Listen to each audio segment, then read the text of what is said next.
Dia duduk sujud sampai 3 kali seakan-akan nyembah ini makhluk. Di situ Niko terus teriak tuh, "Han! Marhan!"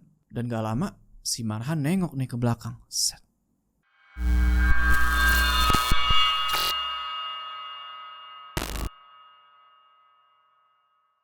Ya, assalamualaikum teman-teman, balik lagi sama gue Joe. Apa kabar kalian semua? Semoga kalian semua menonton video ini diberikan kesehatan, dilancarkan rezekinya, dan selalu diberikan urusan-urusan, dan seperti biasa selalu diberikan perlindungan dari segala mara bahaya di dunia ini. Nah, kita masuk ke part 5 nih dari cerita Surau by MWV Mystic. Jadi kalau di part sebelumnya kita tahu nih kan, di part 4 itu neneknya Reza tiba-tiba meninggal dunia secara mengenaskan. Sedangkan si Rezanya itu masih sama keadaannya. Badannya masih kuning, matanya udah putih semua. Pokoknya udah gak jelas lah. Cuma gara-gara sholat di surau itu. Dan terakhir kita lihat Salma dan Marhan ini melakukan sebuah interaksi yang agak aneh, gak lazim dilakukan oleh anak pesantren gitu ya. Jadi pertanyaan, Salma ini sebenarnya siapa? Ataukah ada yang menyerupai Salma supaya mengadu domba Marhan dengan Niko? Kita bakal cari tahu di part ini. Oke, kita gak usah lama-lama lagi, langsung aja mode horror akte.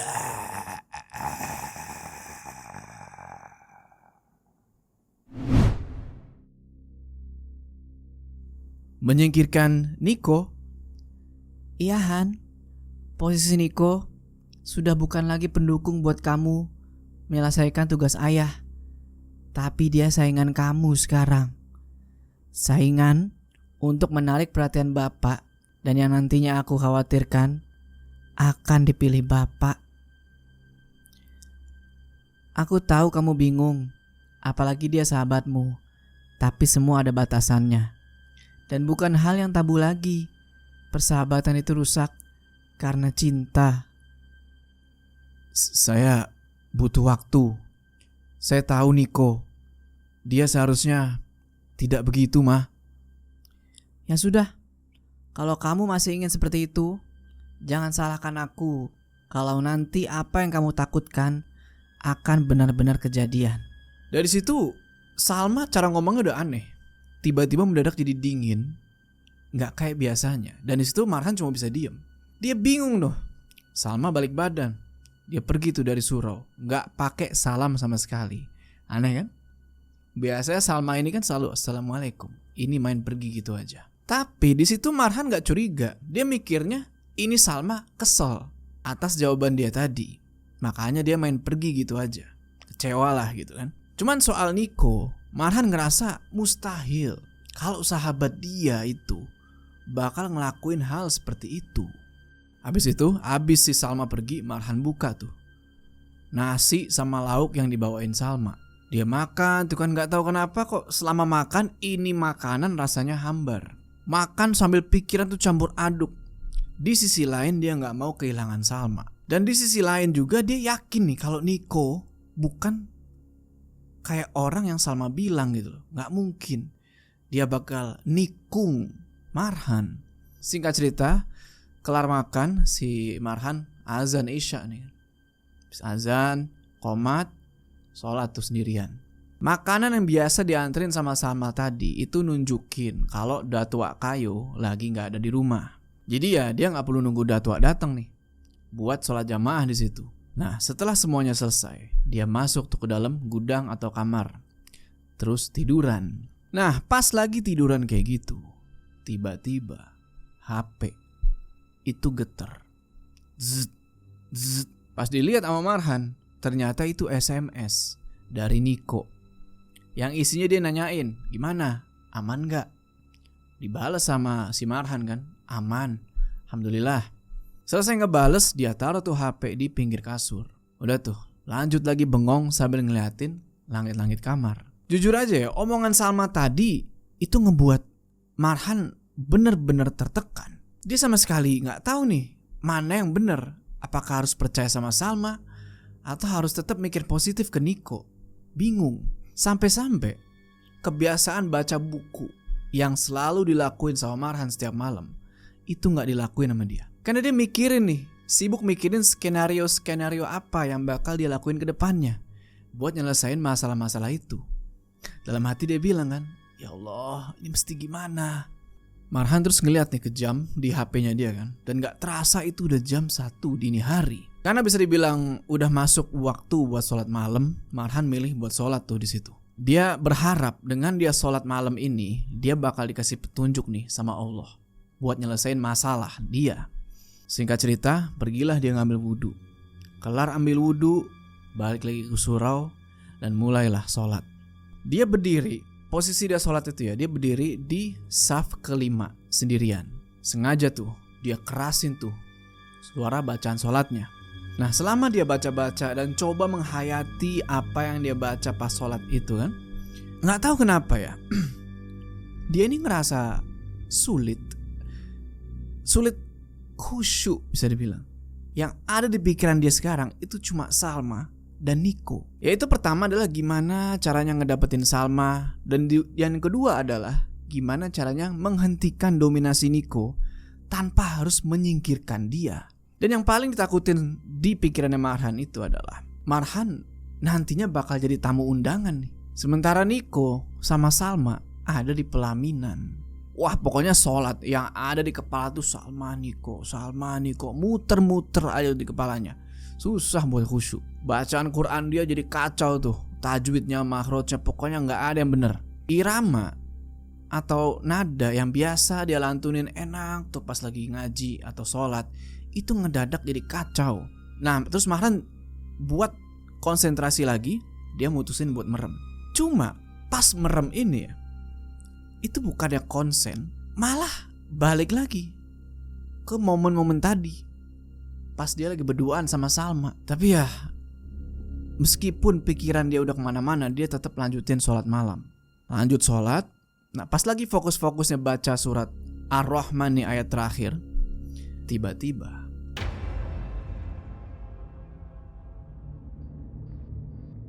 Marhan yang tadi awal pandangan mata itu ke arah sujud gitu kan kayak biasa, pelan-pelan dia naikin begini. Karena dia ngerasa kayak ada sesuatu di depan dia yang pelan-pelan muncul dari bawah lantai di posisi imam. Ingat kan tadi dia di posisi sholat di posisi saf kelima. Dan gak tahu itu apa. Dari ujung matanya Marhan, walaupun dia gak benar-benar ngeliat ke depan kayak begini, tapi dia bisa ngeliat ada sesuatu yang gerak di depan sana. Bener aja. Setelah dia lihat pakai sudut mata yang di arah depan itu adalah sosok, kepalanya besar, terus badannya itu hitam semua, gak tahu apaan. Wah, jantungnya Marhan itu langsung dak. Suasana yang lagi hening itu ngebuat Marhan bener-bener bisa ngedenger detak jantung dia sendiri. Bisa kalian bayangin kan gimana heningnya itu. Tapi Marhan tetap ngelanjutin sholatnya dia itu. Dia anggap makhluk depan dia itu gak ada lah. Lanjut kan, Allahu Akbar. Dia ruku, berdiri lagi nih, Sami'allahu liman hamidah. Masih pandangan ngadep ke arah tempat sujud. Tapi ini sosok hitam masih ada. Dan sekarang dia mulai ngerangkak pelan-pelan ke arah si Marhan. Cuma Marhan masih kuat di situ. Dia nggak putusin sholatnya. Cuma di sisi lain dia jadi nggak bisa khusyuk sama bacaan dia. Marhan berdiri tuh di situ kan lama. Tapi di situ dia kayak ada yang neken buat nggak ngelanjutin gerakan sholatnya atau sujud gitu ya. Sementara itu sosok makin ngedeket ke Marhan pelan-pelan tapi pasti. Sampai akhirnya Marhan bisa ngeliat jelas. Itu sosok tangannya hitam, kukunya panjang-panjang. Ditambah juga tangan itu makhluk banyak besetan-besetan kasar dan berbulu. Wah, Marhan udah keringetan parah di situ, banjir keringet. Ditambah lagi dia nggak bisa gerak sama sekali. Dia udah berdiri di situ kurang lebih 2 menit, nggak baca apa-apa, nggak gerakin apa-apa. Nggak lama, itu sosok ngomong, sujud. Barulah di situ Marhan kesentak. Dia mutusin itu sholat, dia mundur beberapa langkah tuh ke belakang. Dia lihat ke arah sosok itu, dan itu sosok udah gak ada. Marhan yang masih belum percaya, karena tadi dia bener ngelihat sosok itu. Dia langsung celingak-celinguk kan. Tapi emang gak ada apa-apa di dalam surau itu. Cuma dia aja. Singkat cerita, di waktu subuh, Marhan kayak biasa kan, ngumandangin azan, sekalian nungguin si datua kayu yang barangkali bakal gabung sholat nih kayak kemarin. Dan alhamdulillahnya bener, gak lama kemudian setelah azan dateng nih si datua kayu bareng si Salma yang udah pakai mukena di situ. Jujur aja, kedatangan datua kayu ngebuat Marhan bener-bener lega. Cuma pas ngelihat mukanya Salma yang kelihatan murung dan gak mau kontak mata sama si Marhan, seketika Marhan merasa gak enak gitu loh. Kayaknya obrolan tadi malam tuh bener-bener ngebuat kesan buruk lah buat si Salma ini ke dia. Datua kayu sama Salma masuk ke dalam surau dan beliau bilang, "Gimana keadaan tadi malam? Kamu sendirian kan?" "Alhamdulillah aman-aman aja pak.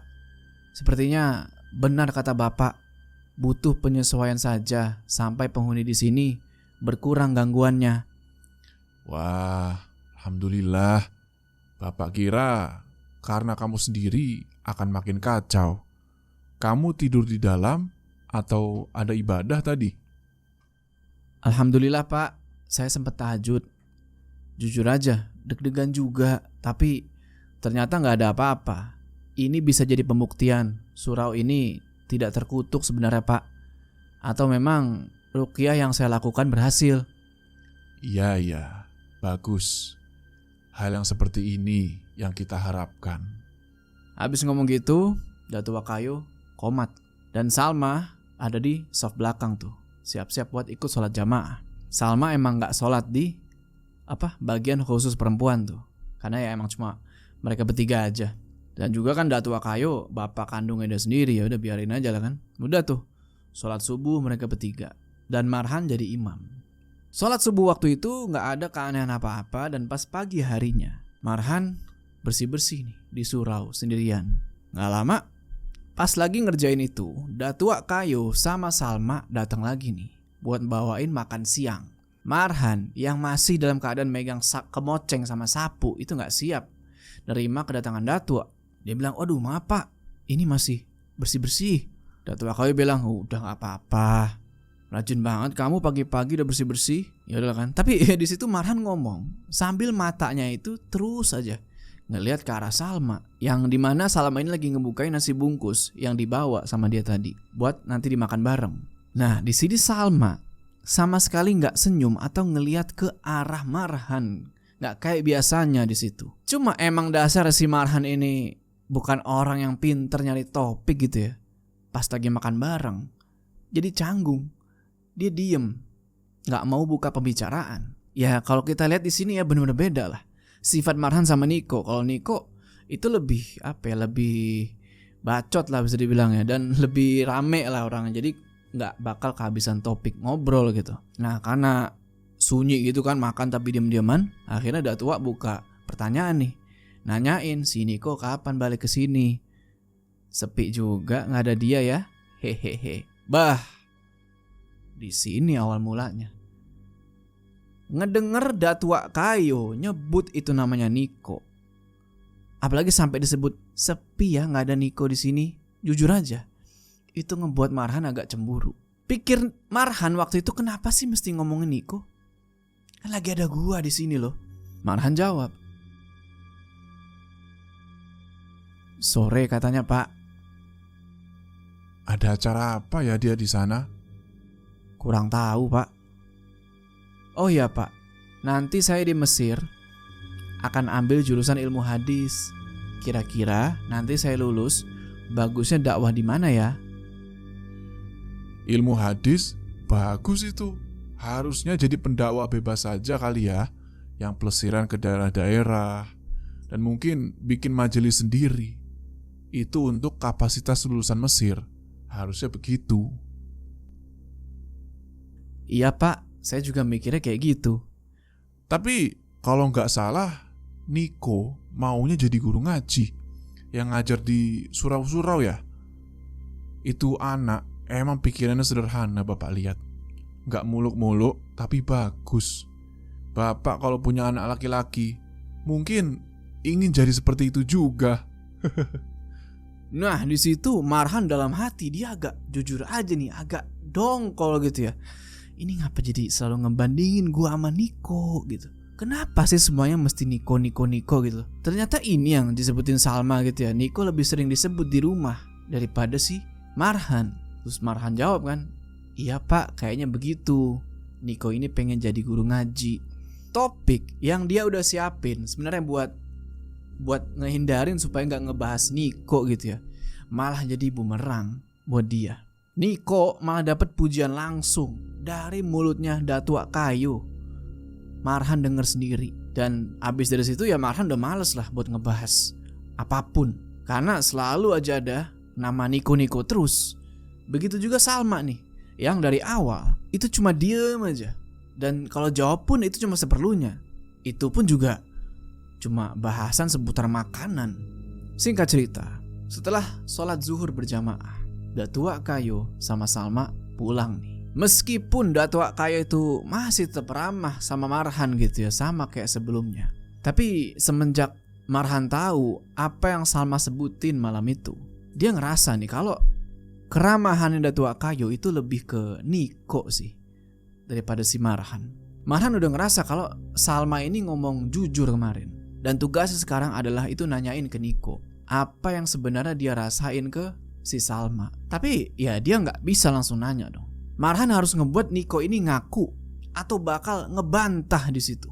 Bener aja, nggak lama HP-nya Marhan geter nih. Dilihat Niko SMS. Pada intinya dia bilang dia mau ke surau itu habis asar. Marhan jawab singkat doang tuh. Ye, tanya lagi sama si Niko kan, mau nitip sesuatu nggak? Jawab sama Marhan, G. Marhan cuma balas SMS singkat-singkat. Itu karena jujur aja dia agak bete. Nah seharian Marhan cuma bengong itu. Dan kejadian tadi malam pas Marhan ngelihat sosok hitam itu yang nyuruh dia buat sujud, itu dia udah gak ingat sama sekali.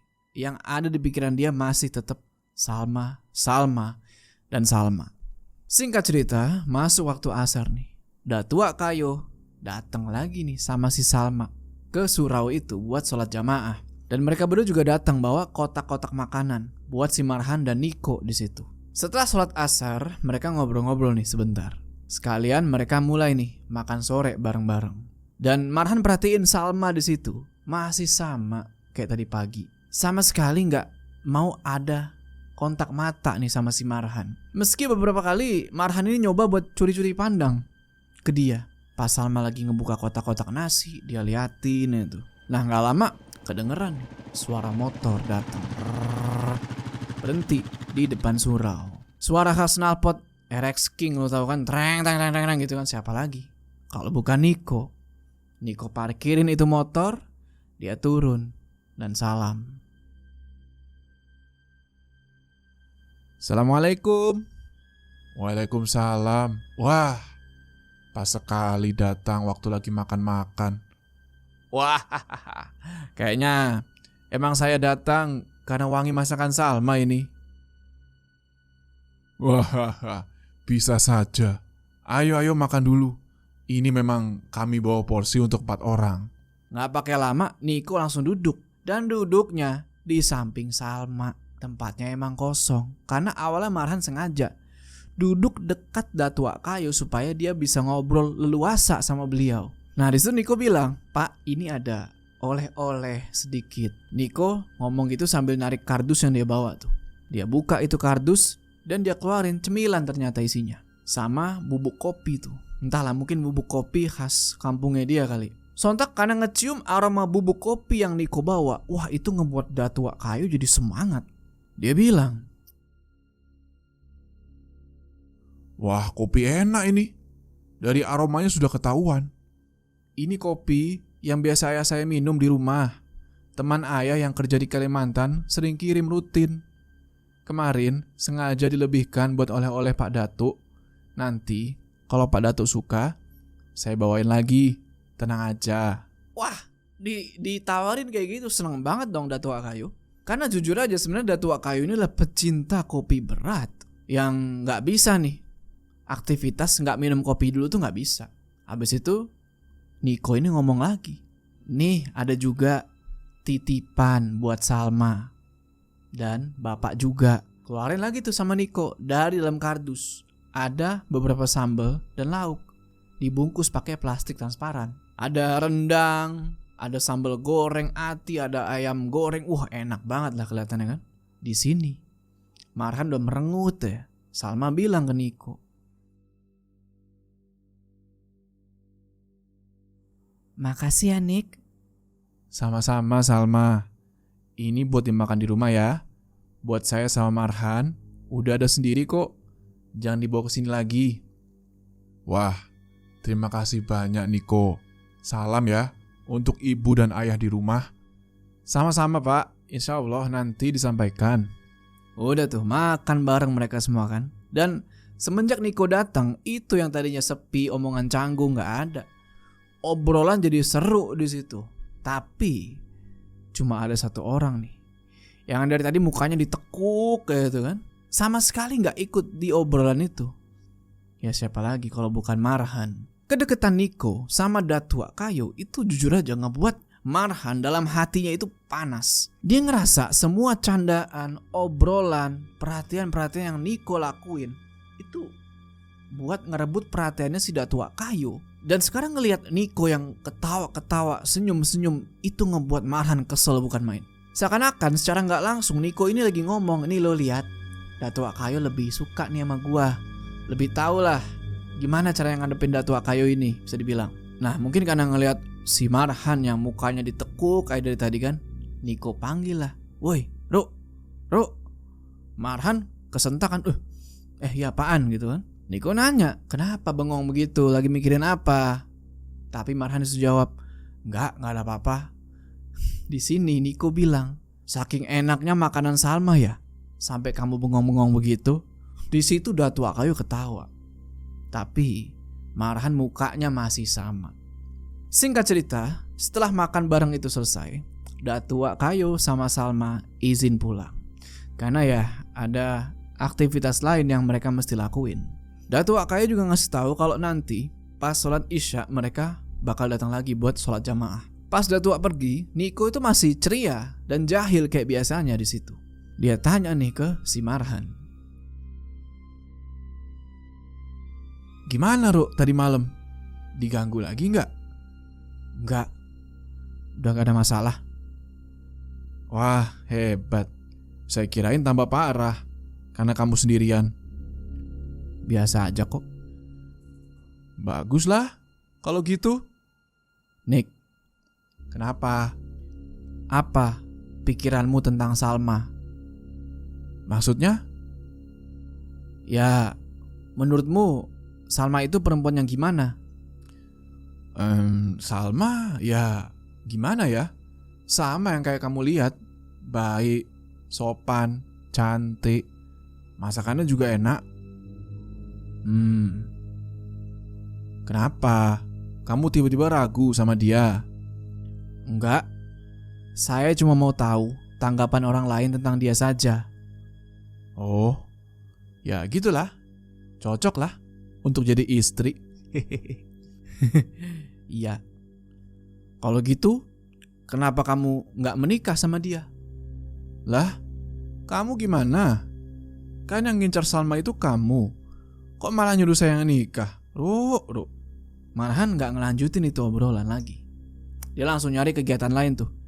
Dia ambil buku terus dia baca. Sementara Niko kayak biasanya ngasih pengumuman soal kelas ngaji di surau setiap mau maghrib. Dan sekarang Niko tambahin, siapa aja yang mau belajar bisa datang kapan aja. Mau tengah malam lu datang dah tuh. Belajar sendiri, gue mah tidur. Nah semenjak hari pertama Niko sama Marhan nyoba ngadain itu kelas ngaji. Mereka terus tuh ngasih pengumuman gak pakai berhenti tiap sorenya. Dan ya ternyata bisa kita tebak, hari itu sama kayak hari-hari sebelumnya. Gak ada orang datang buat ngaji di situ ataupun sholat berjamaah maghrib. Singkat cerita, masuk waktu Isya sesuai janjinya Datuk Kayo tadi. Datang beliau. Tapi sekarang dia datang sendirian. Gak ada si Salma. Singkat cerita, kelar sholat sunnah, Datuk Kayo komat tuh. Abis komat, Niko didorong sama beliau nih. Disuruh maju buat jadi imam. Niko ya gak mau lah kan, karena gak pak, Marhan aja pak. Tapi Datuk Kayo disitu malah bilang, sekali-sekali gak apa-apa, biar orang-orang tahu bacaan kamu. Katanya mau jadi guru ngaji. Yah, Niko sempet ngeliat ke Marhan pakai tatapan yang gak enak gitu kan, karena kan ngambil alih job desk dia tuh. Dan Marhan pun mau gak mau mundur dan ngasih gesture buat mempersilahkan Niko buat jadi imam. Walaupun jujur aja dalam hatinya dia itu berat. Ya udah, akhirnya Niko mau gak mau sholat tuh jadi imam. Marhan Datuk Kayo jadi makmum di belakang. Nah, ternyata pas jadi imam itu, wah, bacaannya Niko gak kalah bagus dari si Marhan. Bacaannya tuh tartil, pelan, makrotnya bagus. Tapi kalau soal irama, Marhan masih nomor 1. Nah, sepanjang sholat nih, dalam hati Marhan ini berharap Niko kecelek lidahnya, berharap Niko ini salah baca. Ya emang kedengeran jahat gitu loh. Tapi Marhan sama Niko, Marhan itu udah nganggap Niko ini saingan dia.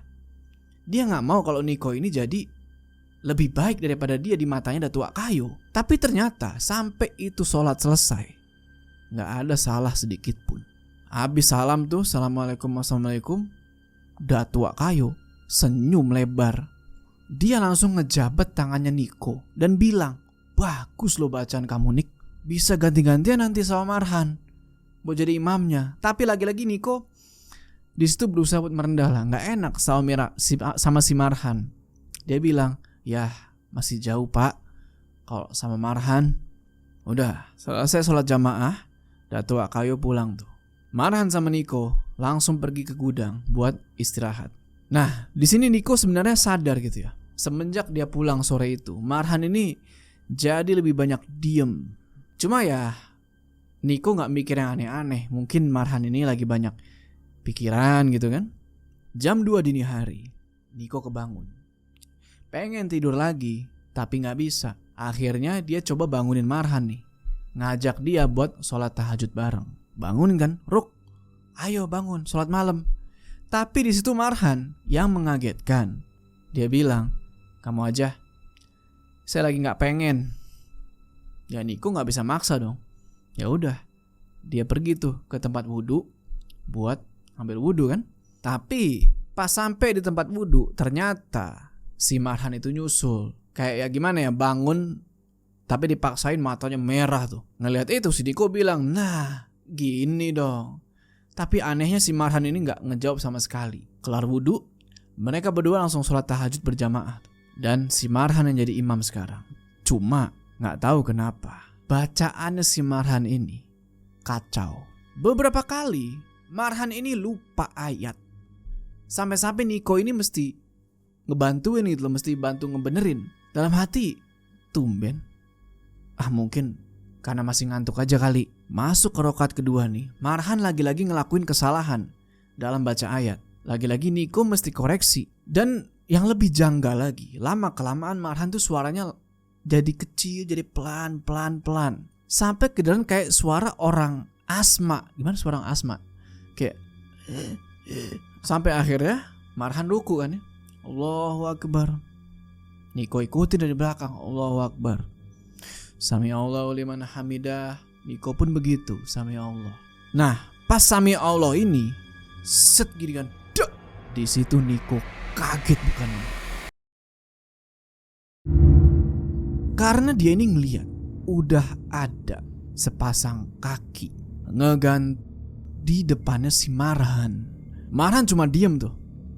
Niko pikir waktu itu Marhan juga ngeliat hal yang sama dan bakal berhentiin sholat. Tapi yang di luar dugaan, Marhan ini tiba-tiba nyium itu kaki dan sujud di bawahnya.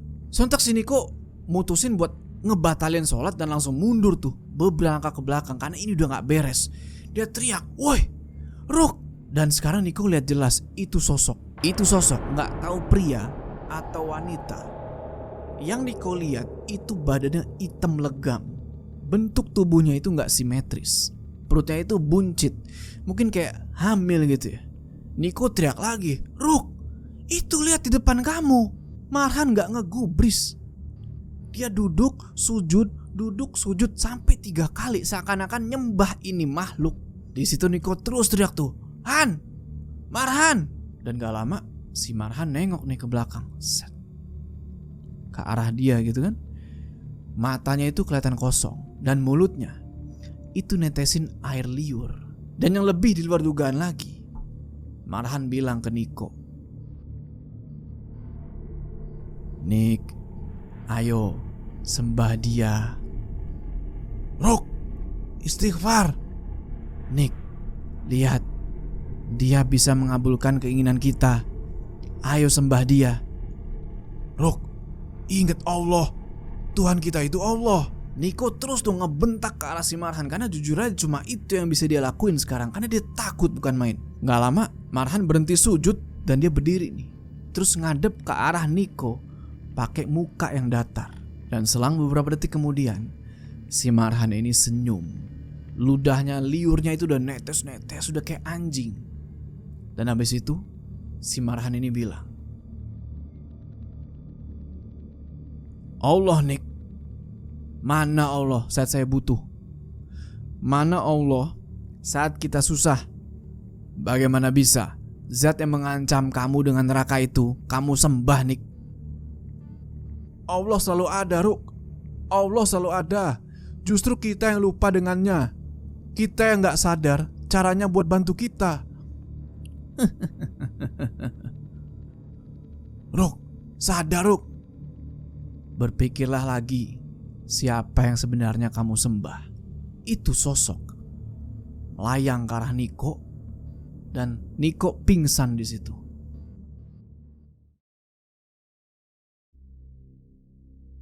"Nik, Niko, Nik, kamu ngapain tidur di sini?" "Hah, Ruk, tadi kamu sholat tahajud?" "Enggak, saya kecapean. Kan kamu bangunin saya tadi, terus saya tolak." "Syukurlah, itu bukan kamu." "Saya? Kenapa saya?" "Saya ceritakan nanti. Jam berapa sekarang?" "Subuh. Ini saya bangun karena alarm." Niko terus berdiri dan mereka berdua pergi nih ke tempat wudhu buat ngambil wudhu. Dan di saat yang bersamaan dari arah pemukiman, Datua Kayo sama Salma datang nih buat ikut sholat subuh berjamaah. Kali ini Marhan balik lagi jadi imam. Selesai sholat, Niko minta waktu nih sama Datua Kayo buat berunding, buat diskusiin tentang apa yang baru aja dia alamin. Marhan yang juga belum tahu apa sih yang Niko alamin tadi, coba buat nyimak obrolan itu. Mereka berempat ngumpul nih di saf depan dan nunggu Niko cerita. Niko bilang, "Saya malam ini masih diganggu, Pak." Kaget Datua Kayo kan. "Hah? Masih diganggu? Diganggu gimana?" Niko ceritain tuh semuanya dari awal, dari munculnya kembaran Marhan sampai sosok hitam yang ngegantung dan minta buat disembah. Nah pas ngedenger itu, si Datua Kayo bilang, "Ah mungkin cuma mimpi kali Niko." Niko disitu bilang, "Bukan, Pak." Tapi lagi-lagi Datua Kayo ini gak mau mengiyakan. Dia bilang, "Ini kemarin Marhan sendirian di sini, gak kejadian apa-apa kok," kata dia. Niko lagi-lagi coba buat ngiyakinin Datua Kayo kalau dia benar-benar lihat sosok itu melayang ke arah dia, terus habis itu dia pingsan di tempat persis Marhan bangunin dia pas subuh tadi. Bener aja kalau emang si Niko ini mimpi, harusnya dia itu bangun di dalam gudang dong, bukan di tengah-tengah surau. Nah di situ Datua Kayo ngelihat Niko pakai tatapan yang ragu gitu loh, karena dia aneh aja. Marhan bilang udah nggak diganggu, kok Niko masih diganggu? Tapi di sini kita semua tahu kalau Marhan itu bohong. Di situ Marhan bilang, "Kalau menurut saya, kayaknya ini gara-gara kamu gak berdoa dan wudhu sebelum tidur, Nik. Saya biasa begitu. Termasuk waktu sendirian kemarin, Alhamdulillah gak terjadi apa-apa. Nah, bisa jadi itu alasannya. Jadinya kamu diganggu karena itu. Awalnya Niko cuma diem di situ. Tapi setelah dia coba buat susun kata-kata di kepala dia, akhirnya dia ngeberanin diri nih buat ngomong. Saya rasa ada yang salah dari surau ini, Pak. Sosok itu bilang kita harus tahu yang kita sembah di sini. Saya nggak tahu maksudnya apa. Tapi saya rasa Pak Datu atau Pak Darwis lebih tahu tentang ini. Mungkin memang ada sesuatu yang membuat ini surau sampai-sampai disebut terkutuk. Darwis? Tahu apa Darwis itu, Niko? Kamu jangan terpengaruh sama dia seperti warga lain. Alasan kenapa warga di sini pelan-pelan meninggalkan surau karena pengaruh orang itu. Dan lihat, sekarang kamu juga terpengaruh sama dia. Pas Niko ditekan kayak gitu sama Datua Kayu, wah, Marhan dalam hati dia ngerasa puas. Karena anggapan dia sekarang dia punya nilai lebih nih. Karena berhasil ngelewatin malam sendirian tanpa gangguan. Sedangkan Niko, dia diganggu. Akhirnya Niko bilang lagi, tapi bagaimana kalau memang ada sesuatu di sini, Pak? Bisa jadi surau ini, Nik, apa yang sudah saya bilang sebelumnya. Surau itu gak ada yang angker atau terkutuk. Dia dibangun dan digunakan untuk menyembah Tuhan. Kalau kamu saja menganggap surau ini bermasalah, pertanyakan keimanan kamu, Nik. Kamu tahu kan gimana kemarin kita, Han? Iya, tapi itu sudah lewat. Saya kemarin di sini lancar-lancar saja. Mungkin bukan suraunya, tapi kamu, Nik. Atau kalau Niko memang mau mundur seperti permintaanmu kemarin, ya Bapak juga tidak akan melarang. Setiap orang punya batasannya masing-masing. Ucapan Datua itu ngebuat Marhan sama Niko diem di situ. Marhan mikir nih sambil nunggu jawaban dari Niko. Di satu sisi, dia ini butuh Niko. Cuma di saat yang bersamaan, satu-satunya penjegal atau penghalang buat ngedapetin Salma, yaitu si Niko sendiri. Niko bilang, akan saya pikirkan lagi, Pak. Segera. Ya, Bapak juga gak bakal maksa kalian. Ini bukan berlaku buat Niko saja. Marhan, kalau kamu juga sudah merasa cukup dan rasa-rasanya tidak sanggup lagi, Bapak juga tidak akan memaksa. Tapi, kita kembali pada perjanjian awal kita.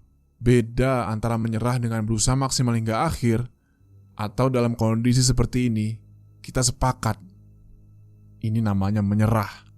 Di situ Marhan sama Niko nggak punya jawaban lain lagi selain iya, Pak. Setelah Datua Kayu sama Salma pergi, wah di sini Marhan sama Niko debat. Karena Niko nekenin kalau dia yakin banget ini yang jadi masalah adalah suraunya, bukan orangnya. Tapi Marhan lagi-lagi ngebantah di situ. Dia bilang kalau kamu begitu, Nik, kamu sama aja menyinggung Datua Kayu. Kamu nggak lihat kita udah ada kemajuan kemarin setelah Rukiah. Nah di sini Niko nanya lagi, jujur, Han, kemarin kamu pas sendirian, kamu nggak ngelihat atau ngerasain apa-apa emang? Marhan di situ sempat diem sebentar, terus dia bilang, nggak ada. Niko masih nggak percaya di situ. Dia bilang, tapi kan setiap malam kita tuh selalu kena gangguan.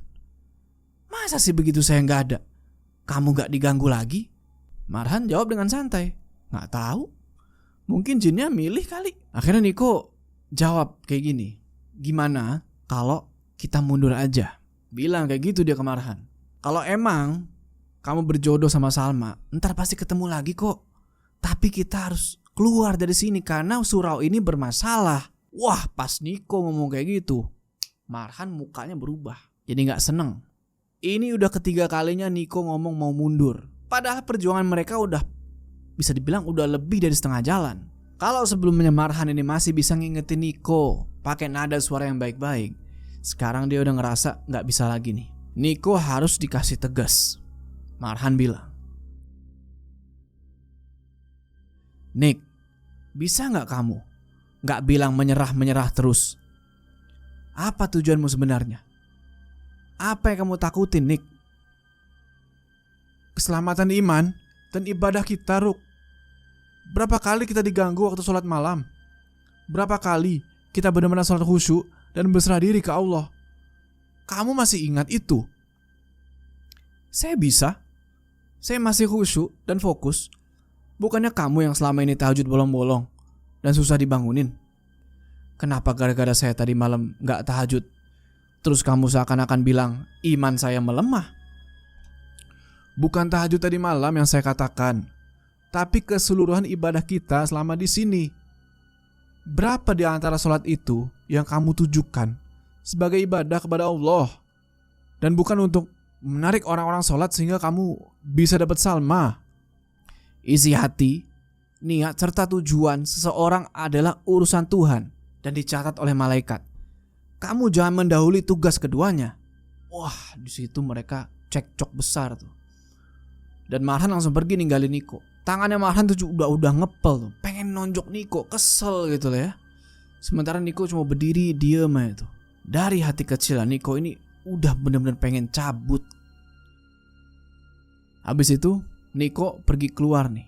Terus dia ngeliat ke arah pemukiman penduduk. Beberapa orang jalan tuh, pakai baju kemeja panjang sama sarung. Jalan ke arah rumahnya Pak Darwis. Karena gak kerasa udah seminggu nih lamanya Nenek Umi meninggal. Dan sekarang warga-warga itu lagi pada ngelakuin adat 7 harian lah meninggalnya si Nenek Umi. Dan udah 7 hari juga Reza sama sekali belum pulang semenjak dia dibawa ke rumah sakit. Dan di situ Niko emang nggak ngikutin proses 7 harian itu karena ada prinsip agama yang dia pegang lah. Cuma di kondisi sekarang nggak tahu kenapa dia pengen banget rasanya ngikutin itu adat. Buat sekalian sekedar nanya soal masa lalu surau itu. Pelan-pelan langit berubah jadi sore. Dan sekarang udah masuk waktu maghrib. Niko azan tuh setelah sebelumnya ngasih tahu tentang adanya pengajian gratis di situ. Selesai azan, Marhan udah nunggu nih di belakangnya si Niko sambil megang HP. Kondisi yang tadinya tegang sekarang udah reda. Karena ya emang Marhan sama Niko ini sejak zaman di pesantren dulu itu emang sering berantem, maklum lah laki-laki gitu kan. Tapi ya nantinya reda sendiri. Marhan bilang, nih Datuk SMS saya. Tanya sama Niko, apa isi SMS-nya? Marhan bilang, katanya Salma gak sempat masak dan Datuk juga ada di luar sekarang. Kita disuruh beli makanan di luar, tapi lumayan jauh. Karena di sini gak ada warung makan kalau malam. Iya. Paling ke jalan besar dulu, baru ketemu warung atau gerobak. Ya udah, nanti saya yang keluar pakai motor. Boleh. Kalau ada nasi goreng, saya mau ya. Kalau nggak ada, ya udahlah, apa aja terserah. Sholat dulu yuk, masih nanti belinya. Nah, karena nggak ada datua, mereka berdua langsung masuk ke qomat dan lanjut sholat jamaah. Selesai salam terus zikir, Niko langsung pakai jaket dan nyalain motornya dia di situ. Saya bakal cari-cari dulu. Kalau agak lama, kamu sholat duluan saja. Saya sholat di luar atau sholat sendiri nanti kalau sudah sampai. Ingat ya, nasi goreng, pedes, gak pakai acar. Telurnya di, ya, ngoceh mulu kamu. Udahlah, Niko naikin itu motor dan dia pergi tuh keluar dari desa Limobare. Ninggalin Marhan sendirian di surau itu. Nah, setelah ditinggal sama Niko, Marhan mutusin buat ngaji sambil nunggu waktu Isya tiba. Emosi tadi siang itu sebenarnya belum hilang. Begitu juga pikiran tentang apa nih yang mesti dilakuin ke Niko. Cuma emang karena ngelihat gimana tadi Datua Kayo neken si Niko, itu ngebuat dia mikir udah nih lebih dari cukup. Itu udah ngasih bisa dibilang upper hand lah gitu buat si Marhan. Datua sama Niko udah punya arah prinsip yang beda nih. Selain itu, meski si Marhan ini bohong, pengakuan dia soal yang dia gak digangguin pas lagi sendirian, ya itu ngebuat nama dia jadi naik. Jadi orang yang lebih soleh ketimbang Niko. Nah, lagi asik-asik baca Quran, tiba-tiba dia ngedengar suara langkah kaki yang jalan naik ke teras surau. Sontak Marhan berhenti ngaji tuh. Dia nengok ke arah belakang dan di situ udah ada Salma. Salma di sini aneh. Dia nggak salam, tapi dia langsung manggil si Marhan. Salma manggil kan, Marhan. Dijawab sama si Marhan. Iya, waalaikumsalam. Nah, walaupun Salma ini nggak salam assalamualaikum gitu ya, Marhan ngejawab Salma waalaikumsalam. Walaupun dia sendiri ngerasa aneh nih, kok Salma ini tumben-tumbenan nggak assalamualaikum dulu gitu loh. Masuk nih Salma ke dalam surau. Dia tutup tuh pintunya kan. Dia terus jalan ke arah Marhan yang udah berdiri sekarang. Dan di sini Marhan ngelihat tatapan Salma itu beda. Dia terus tuh ngeliatin tajam ke arah Marhan. Padahal udah beberapa hari ini mereka sama sekali nggak saling lihat-lihatan satu sama lain. Marhan nanya di situ, ada apa? Kenapa kamu masih belum membiarkan Niko pergi, Han? Saya rasa nggak perlu sampai begitu. Niko sepertinya tidak seperti yang kamu bayangkan. Dari mana kamu tahu? Dari sikapnya kemarin. Dan tadi dia juga sempat bantah-bantahan sama Datuk kan? Dari mana kamu yakin dengan hal seperti itu? Niko akan kalah dan bapak aku akan tetap milik kamu. Saya yakin. Saya masih bisa berjuang dengan cara baik-baik, Ma. Bagaimanapun, Niko yang sudah membantu saya selama ini. Siapa prioritasmu sebenarnya di sini sih, Han? Atau aku cuma jadi piala saja yang bisa kalian perebutkan berdua? Bukan begitu. Lalu apa? Apa yang kamu tunggu? Menunggu semuanya terlambat? Menunggu Niko membuka kedoknya dan mengaku kalau dia juga mengincarku? Salma, lalu apa? Apa yang kamu tunggu, Han? Sebenarnya kamu serius gak sih sama aku? Tentu saja. Kalau gak gitu, buat apa aku bertahan? Dan kamu masih merasa Niko bukan ancaman buat kamu? Abislah tuh si Marhan kan dihajar sama Salma. Dan Marhan cuma bingung mau jawab apa lagi. Walaupun dalam hati dia mulai ngerasa ada sesuatu yang janggal nih. Belakangan dia emang ngerasa cemburu gitu ya ke si Niko sama perlakuan dia ke Datua sama si Salma. Cuma Marhan ini mikir kalau Niko ya cuma sebatas itu doang. Gak ada dia rencana buat ngincer Salma. Terus Salma ini ngomong lagi, kamu harus percaya aku. Niko akan mengajakmu pergi dari surau ini untuk menyerah. Lalu dia akan berbalik, menunjukkan tujuan utamanya ikut sama kamu selama ini, supaya dia terlihat lebih bersinar daripada kamu. Ma, itu gak mungkin. Dia akan membuat kamu dan bapak terpisah. Dia akan buat kamu untuk pergi bagaimanapun caranya. Lalu saat kamu mengira kalian berdua lah yang pergi, Niko akan datang lagi ke sini. Ma, kalaupun Niko akan pergi, saya akan tetap di sini. Saya akan tetap bertahan sampai batas saya.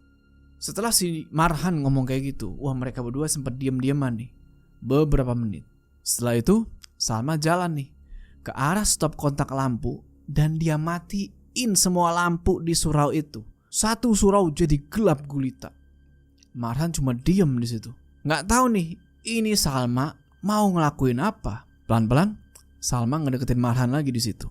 Marhan susah buat ngeliat sesuatu di kegelapan itu, tapi karena jilbab putih yang dipakai Salma itu kontras sama gelapnya itu surau, Marhan masih bisa ngeliat Salma tuh. Dan yang di luar dugaan, Salma bilang di dalam kegelapan itu, Marhan, aku benar-benar berharap sama kamu. Iya. Dan ini adalah bukti bahwa aku serius untuk itu. Ini udah gawat.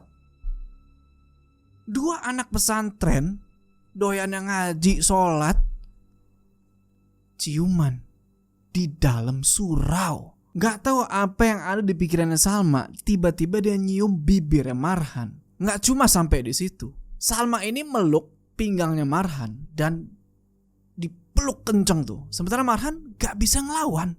Dia cuma berdiri kaku di situ, pasrah. Lagi-lagi isi kepalanya bilang kalau ini tuh salah, tapi badan seakan-akan ngebiarin pelukan itu selama mungkin. Salma di situ nanya, kenapa kamu cuma diam? Bukannya ini yang selama ini kamu mau? Marhan jawab sambil terbata-bata tuh, saya. Cuk. Dicium lagi bibir Marhan. Marhan itu kaku kayak yang disamber petir setiap kali dia dicium sama si Salma. Di situ lagi-lagi Salma bilang kalau ini adalah bukti kalau aku tuh serius sama kamu Marhan. Jangan sampai aku didapetin sama orang lain. Di situ buset, sorry ini kok jadi agak 18 ke atas gitu ya. Pokoknya mereka ciuman itu agak lama. Dan sedikit demi sedikit Marhan yang tadi cuma bisa nerimo gitu, dia pasrah, dia mulai ngebales ciuman itu. Pelan-pelan tangannya Marhan naik ke punggungnya Salma dan dia mulai kebawa suasana. Pelukan Salma, Marhan bales di situ. Mereka berdua ngelepasin rasa yang udah mereka pendam di dalam gelapnya surau Nurul Falah itu.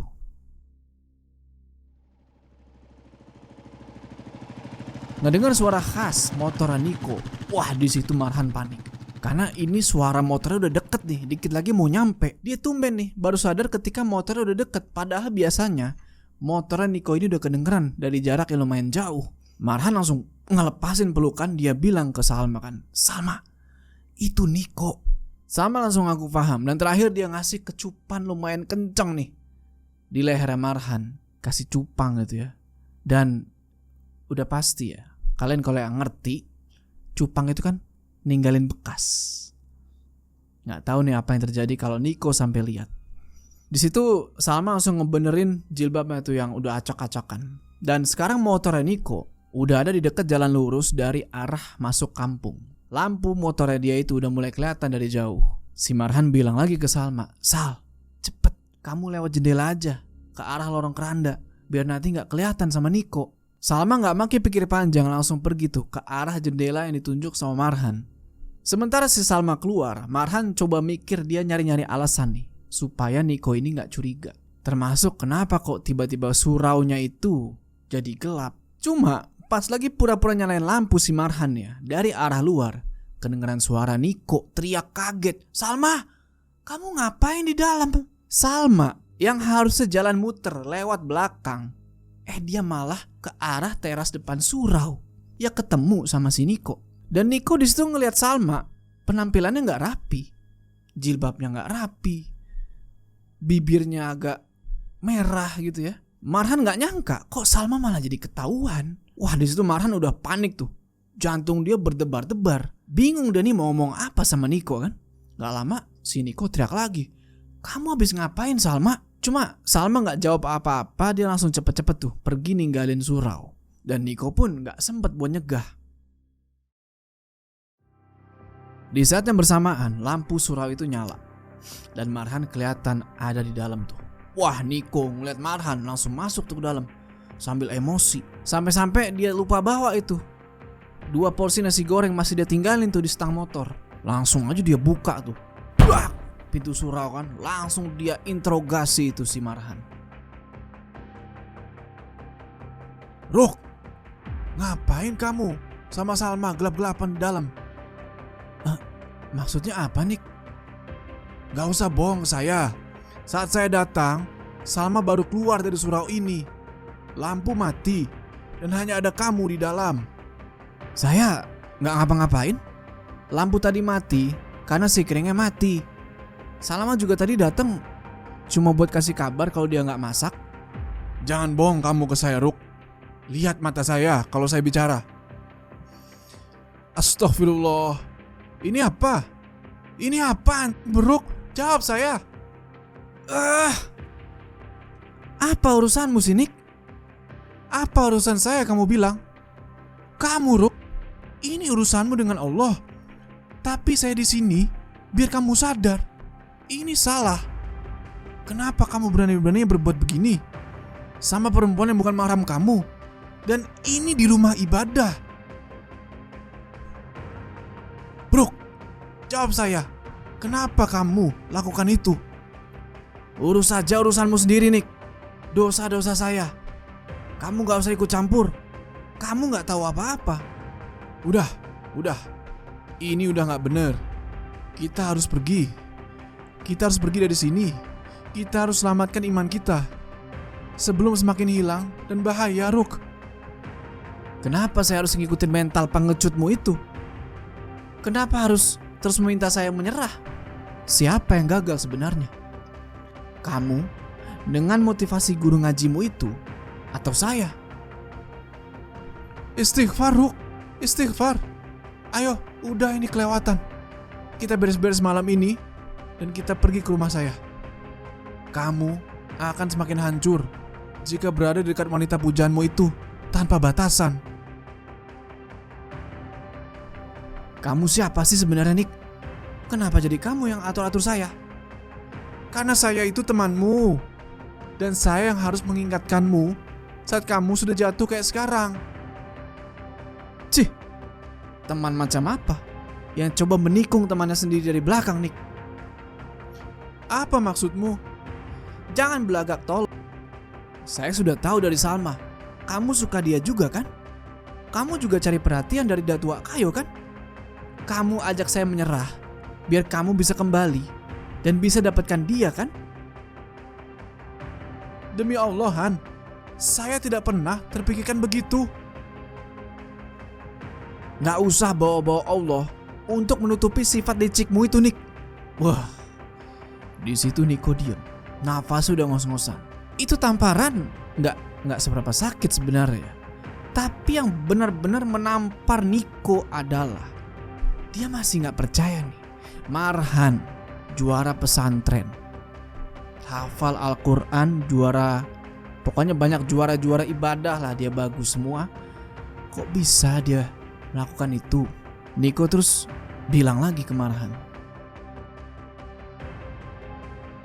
Han, sekarang kamu mau apa? Pulang saja sana. Dari awal ternyata saya sudah salah, sudah percaya sama kamu, Nick. Saya kira kamu di sini ikhlas dan akan bantu saya, tapi saya nggak nyangka kamu malah begini.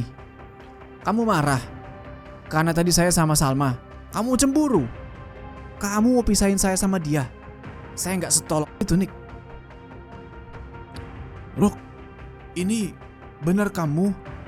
Terus, menurut kamu siapa? Udah, Nick. Saya udah nggak butuh kamu lagi di sini. Kalau kamu mau pulang malam ini, pulang aja. Saya nggak akan cegah kamu lagi. Biarkan saya lanjutkan ini sendirian. Ada atau tidaknya kamu nggak berpengaruh sama sekali dan tidak menghambat tujuan utama saya. Iya, baiklah. Saya akan pulang malam ini. Pulang sana dan berhenti hubungi Salma dan Datua Kayo. Biarkan saya di sini sendiri. Nanti kamu tinggal tunggu undangan pernikahan kami sampai ke rumahmu. Habis perkelahian itu, Niko masuk lagi ke dalam kamar, ke dalam gudang. Dia kemas-kemas tuh barang-barangan dia, dimasukin semuanya ke dalam tas. Dan di situ Niko udah nggak ngomong apa-apa lagi ke Marhan. Tatapannya udah kosong. Di ruang tengah, Marhan masih kelihatan emosi. Dia nunggu Niko selesai ngeberesin peralatan tuh yang ada di gudang. Dan beberapa saat kemudian keluarlah nih Niko. Udah bawa tas gede yang awalnya dia bawa. Marhan ngeliat itu cuma diem aja. Dan Niko sambil jalan keluar surau, sekali lagi dia ngeliat ke matanya Marhan. Dia ngehela nafas gitu, terus ngelewatin Marhan yang berdiri di dekat pintu. Niko terus naik ke atas motornya dia.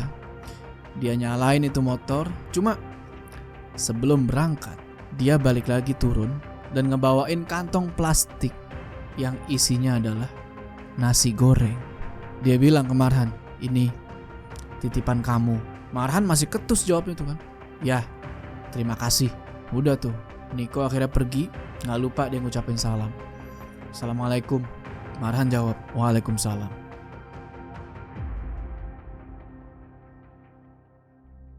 Akhirnya Niko pergi tuh dari desa Limaubare. Malam itu juga di perjalanan dia nangis tuh, ya kan? Nggak nyangka sama sahabat sendiri, dadanya itu sesek. Motor dia bawa kebut tuh. Dan di jalan dia bertanya dalam hati, "Rok, kamu ini kenapa?" Kita balik lagi ke surau, ke Marhan lagi. Nah di sini Marhan ngerasa kalau ini adalah cara terbaik buat mereka berdua. Niko selama ini udah pengen nyerah dan dia sekarang dapetin apa yang dia pengen di situ. Marhan masuklah ke dalam tuh kan. Dia buka tuh bungkusan nasi goreng yang udah Niko beliin dan dia makan tuh. Seporsi nasi goreng pedes, nggak pakai acar, telur ceplok setengah matang. Niko itu tahu tipe telur yang Marhan suka, nggak perlu Marhan kasih tahu, udah apal dia. Nah kita balik lagi ke Niko di jalan raya. Pikiran Niko tuh udah kosong aja tuh. Dia bawa kebut itu motor. Dia salip-salip tuh bus truk. Wah dia salip-salipin tuh kan. Dan sampai di tikungan Niko ini salah ambil ancang-ancang, nyalip dari kiri truk. Dia gak nyangka jalan di depan itu udah banyak tanah sama lumpur yang licin. Sedangkan motor yang dia setir itu udah terlanjur di bawah ngebut, gak sempet lagi buat ngerem. Alhasil roda motor Niko slip.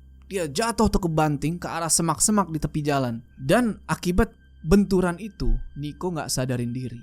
Tapi di situ untungnya Niko ini gak terpelanting ke tengah jalan. Dan alhamdulillahnya ada motor yang lewat, dinaikin sama 2 orang. Ngelihat kejadian itu, mereka berdua ini langsung berhenti nolongin si Niko. Pengemudi motor itu turun buat ngecek keadaan Niko. Sedangkan penumpang di belakangnya tetap nunggu tuh di atas motor sambil ngarahin pengendara tuh kan, biasalah kalau ada laka lantas gitu kan. Nah ternyata 2 orang pemotor ini adalah Pak Darwis sama Pak Piri yang awal-awal mereka ketemu di warung. Warga kampung desa Limaubare. Pak Piri ngenalin ini si Niko.